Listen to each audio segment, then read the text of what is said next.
Humvees with American flags in central Syria. 500 troops from U.S. Special Forces are already there. Now, even more will be sent. The American presence near the northern town of Manbij is designed to prevent an escalation of the conflict in the north between Turkey and fighters from the Syrian Democratic Forces, or SDF. The SDF is a multi-ethnic and multi-religious alliance of mainly Kurdish and Arabian fighters. We won't permit any foreign interference here, neither from Erdogan or whoever. Only the U.S. is allowed to support the Manbij Military Council.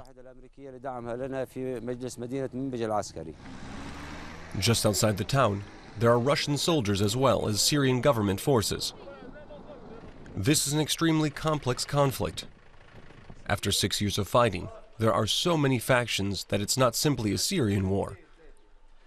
It's more like a testing ground for both world and regional powers, all on Syrian soil. And so far, there is no winner. I have appealed to all Syrians and outsiders to abandon the fantasies that still are there of a military victory. One side or the other still sometimes believe that is possible.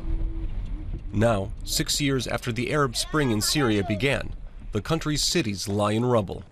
Half the population has either been expelled or has escaped, and the country's infrastructure is all but destroyed. At least 300,000 people are estimated to have been killed, although these numbers can't be confirmed. Syria is really at a crossroads. Unless drastic measures are taken to shore up peace and security, the situation will simply worsen. Clouds of smoke on the horizon at Manbij.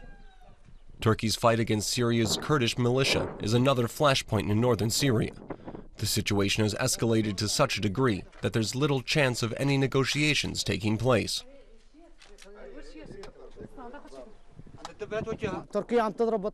Turkey is attacking over there with fighter planes and artillery, but our comrades aren't shaken.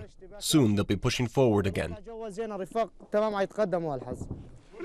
6 years of war have torn the country apart, and with no side able to inflict a decisive defeat on the others, the international community continues to hope for a political solution.